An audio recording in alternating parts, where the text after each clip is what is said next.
From the biggest car park in the world, which is where? The bustling metropolis of Warkworth. Yes, it is, as a matter of fact. And I presume that, of course, they're pouring a lot of money into actually rerouting those roads at the moment. Probably not. No. And that motorway that was supposed to open 18 months ago is still not open. Okay, all right. Well, So, keep waiting. big white elephant. Yeah, that's exactly it.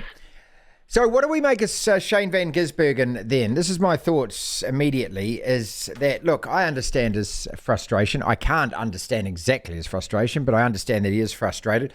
I think taking it out on fans and media is a bit petulant. But I'm actually prepared to cut him the slack, though, because normally he's actually not like that.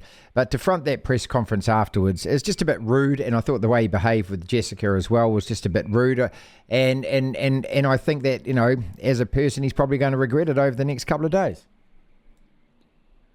I doubt he will, because he's been a little bit maligned, I'd actually say, Marty, because a lot of the reporting didn't give the whole full press conference from the Saturday, when he just said the cars aren't as good as they're supposed to be.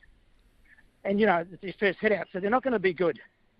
David Reynolds agreed with him, but and then it was truncated down, the reporting, and he was told off by Supercars, because all the drivers have been told, be nice about the car, even if it's wrong. And even I'd take umbrage at being told what to say. So the next day he just said, right, if I can't say anything, I won't say anything. I understand that. That's fair enough. And look, and it was interesting what he did say about the cars. When he said that he didn't like them and he felt like he was, you know, a wobbler driving it. I didn't know what that meant, but I kind of gathered. I thought what it meant is that he's, you know, he's obviously not in full control of it. But again, I mean, this is unlike Supercars to stymie their own drivers and actually put restrictions on what they can say. So, I mean, we can actually look at them and point the finger and say, hang on a second, you actually want these guys to front, you want them to be engaging and everything else. Well, you can't then put a clamper on just because you might not like what you're hearing. Yeah, exactly. And I think it's a bit two-faced by Supercars. They've been panicking about these cars because they're late.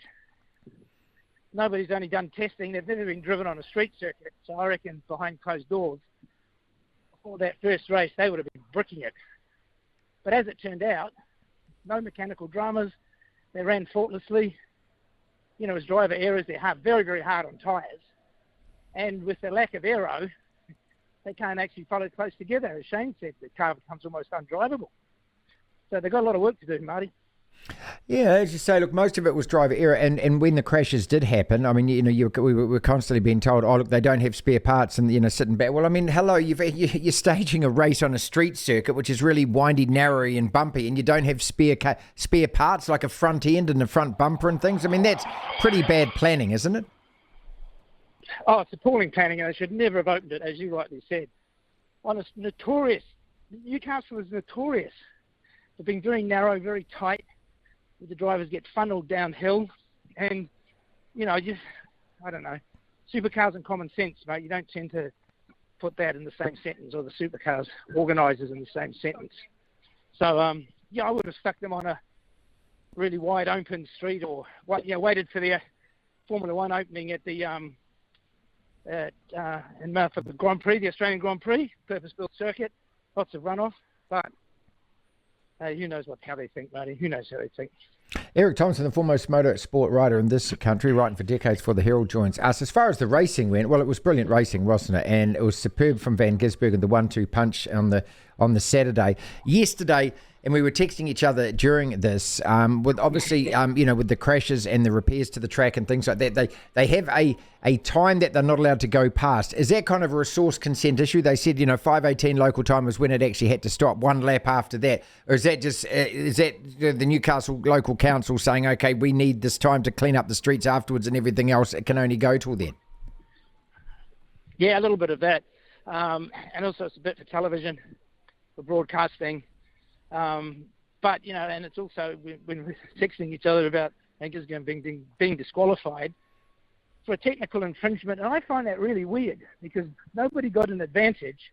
And if you're looking for driver safety, you don't want them cooking inside the car, do you? No. What happens if they passed out? Yeah, it's a complex thing, and and as soon as you see the dry ice being poured in and the ice suits and everything else, I mean, it just takes me back to days and years when they didn't have this. I mean, what did you do? Just wind the window down in the car back in Peter Brock's day, did you? Well, it's literally what he did. And the time he set the fastest lap on the last lap, he had the window wound down and his elbow on the door sill, on the window frame. Yes, mate. They wind the window down, mate. Old school air conditioning. Old school air conditioning. But I'll back it up. The cars, the engines didn't run as hot as these things do. And, back in the day, you had a whole big area around the engine bay. Now, those engines virtually sit in the driver's lap. Yeah. So far back in the car. So... And also very, the heat very that's hot. coming off, the heat on your feet and everything else. So it was a technicality, and, it was appealed, and they rejected the appeal as well. So they had a right to be peeved off, did they, Red Bull? And so he starts back on the grid. But just expert tyre changes, and that made the difference in the end. 12 less laps or something in Van Gisbergen? I mean, if you weren't watching the race, people, he was gaining at about 0.6, 0.7 a lap. And then finally, does the passing manoeuvre, was that legal, that passing manoeuvre, where he gave him a nudge and then got past him? Yeah, of course it was all right. It's just a bit of that was a love tap. Right. To say, look, mate, you're holding me up here. And don't forget, Mostert did it back to him.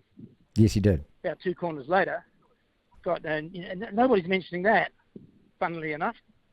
But, Shane, he's not his own worst enemy. I quite admire him that he's not beholden to the press and the media. He marches to his own tune. A bit like David Reynolds. Reynolds agreed with Van Gisbergen and everything. So that was a good drive by his team, the David Reynolds team, to get a third, put it on pole and get third. I think he might. But Van Gisbergen was in a league of his own. Yeah. In the first race and in the second race. The way he came through, he was 12 seconds behind Mostert at one stage, and every lap he saw it virtually drop by a second. For a guy who doesn't like the car and says it's all over the shop, it just proves what an incredible driver he is. That's what I was saying, and that's the note that I wrote down, mate. I just thought, if he calls it a wobbler and he doesn't like driving it, look out everyone else in the field if he actually starts to like this car. So, yeah. Mate, it'll be daylight between first and second. But a brilliant round, though. I mean, look, and everything about it, and even Newcastle, which, people who've never been there, I mean, it's, they call it the Hamilton of a bogan town of outside of Sydney. 500,000 people live there, but the tourist video shots, Eric, they're just fantastic, aren't they? I mean, it looks like an absolutely beautiful spot to go watch motor racing. And, of course, then you start thinking, why the hell can't we get this done in Auckland? And we never can, because we never could. Well, you've got people who are blaming 5 million New Zealanders for completely destroying the planet Earth's ecology. It's all our fault. Yeah. Yeah, we're going to fix the whole world by just... No, Dan Bates, you're funny, you're right about Newcastle. Visually, it's a beautiful looking city. Right on the coast, on that peninsula. But it is a bogan town. I've been there a few times. It's bogan. I wouldn't want to go wandering on my own at night. But a brilliant opening round to Supercars. And you like the look of the vehicles and everything else? Oh, they look a bit too much. Sometimes in close racing, I couldn't tell them apart. Yeah.